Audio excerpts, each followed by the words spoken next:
Okay, welcome YouTube and internet-related peoples of the world. So here we are. This is the third part of the longer 10 orange review 3D printer, and this is it. And it's printing right now, and I've got a seashell dock for a buddy of mine who is hooking up his iPhone 11 or something to it. Now,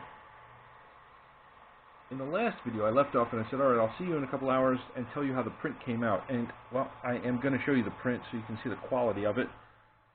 And this is the print, and this is the quality. Focus. Focusing? Yeah. So, I should probably crank up a light. There you go. And now you can see it. And, okay, so the print and the quality are really good. Oh, by the way, I painted this. I hit this with a little bit of paint. There was a weird little mistake right over here where my thumb is sort of gliding around. Anyway, I filled that in with some Maya putty, which is the greatest stuff on the planet, and give it a little sanding, and voila, it's fine. You know, it's supposed to be a damaged helmet anyway. So that came out, and that had that little issue with it. But other than that, it came out really, really good. The resolution on this thing is just focus. It's just stupid good. Now, the software, and I got to look into what everybody's using for the software. This is the longer Orange 10 software you're seeing over here, and this is the thing that I'm printing right now. I have it up here, so you can do a lot of really cool stuff with the software. Oh, yeah, before I forget, here's a couple more of the print things to show you the print quality. I jump around a little bit, so this is Baby Yoda. I painted him also. So, focus. He came out really, really good. This is one of the things you get off of Thingiverse, and just really great. So I'm going to give him as a little gift to my niece, who said, I love him and I want him. And I said, okay, sure, you got him. So I painted him. I just used some hobby paints, and the hobby paints seem to work really good on this resin because, hey, it's resin, so why wouldn't it? Now here's another print. This is the raw print, by the way. This is it without it being painted or anything like that. And this was from the Make Castle Challenge test print thing. And what it is it's castle, like a chess piece kind of thing. But it's got all this like internal detail, and there's a staircase in there. Now, the mistake I made with this was the support structure. So you see on the shell there, those red lines. Now those are the support structures, and as it prints, it creates the support to support the actual structure and help hold it up. Well, you can actually toggle those with a slider to put in more or less. So if you have less, there's less cleanup, but then there's a chance that this whole thing will sag and fall apart. If you have too many, there's a chance that you won't be able to get them out because they'll be in the nooks and crannies, and they'll be in way too deep for you to use a tool or whatever it is to physically remove them. So I tried to use as few as possible on this print, and I don't know if that's going to work or not. But in about 4.5 hours, we will find out on that print as well. So with regard to the resolution for the test shot, now this is way smaller than it's supposed to be. I made it like super, super small. As you can see, it's just the tiniest thing you can imagine. So, focus, focus, focus, focus. So anyway, this tiny thing is like really amazingly well detailed.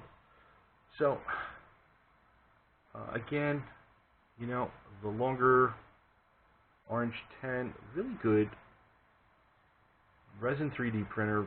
You know, maybe this may be the thing, at least until, well, so right now we've got a VHS beta thing going on between you know, the FDM and the SLA. Well, if the resin, the SLA, they get a bigger platform so you can build like really big things, yeah, definitely it'll be the way to go. Just because the resolution is so high. There's no comparison. It's just so much smoother and just so much better. And again, for the price, it's just, well, couldn't pass it up. It's just too cheap. So, wow. I'm going to go ahead and say and recommend this and say, yeah, this is a really good printer for the money. Again, I got it off of Amazon. They had a sale, 180 bucks. Can't complain. Really, really good print. Now, Does it do some wonkish stuff? Yeah, and I don't know what everybody's using for 3D software. So this thing is good. And if I go through here, you'll see I'm going to go up to here. Oh, what did I do there?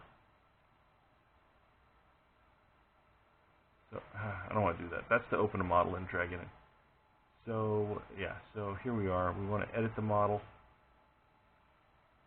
So you can turn it, rotate it, and do all this great stuff on 3 axes. This is translate. It means move it around. This is rotate, so you can rotate it. And this is scale, so you can scale it and make it bigger or smaller. And then you go over to here, and you've got a fix where you can sort of fill in holes and figure stuff out and then fix it. I haven't used that really much yet.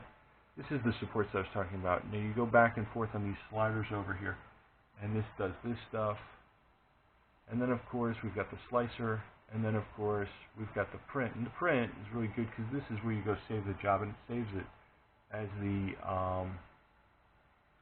file, which is these LGS files. So got that going on. And yeah, it seems to work really good printer. And that's about it. That's all I got. So yay for the longer Orange 10. A good printer at a good price. I got to figure out a new type of software, the software everybody's using. I'm trying to use Blender, and I'm having a lot of trouble with it. It's a little bit on the complex side. I've got Mesh Mixer, which is okay to sort of look at stuff, but also not intuitive and really hard to work with as far as editing and stuff. Doing a lot of weird stretchy things with it that aren't quite working out to the way that I wanted them to. So I'm probably not going to use that. Maybe I'll see what everybody on Thingiverse is using, and it's probably the best way to go. See what they recommend as far as a good 3D software. I was going to go with SketchUp because I like SketchUp. I've played with it for, I don't know, a bunch of years now. Probably been playing with it for about 10 years, non-professionally, just for fun. But it turns out that the 3D files in SketchUp don't turn into STL files, and that was something I didn't realize. I thought, oh, this should be an easy conversion. Well, not so much. Go figure. So I am left still looking for a good 3D modeling, editing software thing. Now, some scanners, hand scanners, you can scan things in and it'll automatically turn it into an STL file, which is pretty neat. But really what you want is something that you can not only edit but also create things in, and that's intuitive, and that isn't going to set you back an arm and a leg. Like, you have an Autodesk product that's like thousands of dollars.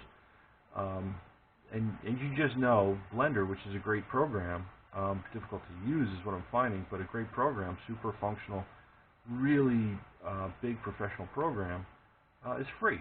So there's that. Anyway, I will get back to you with more later, hopefully after this comes out, and we can see how well this printed. Cheers.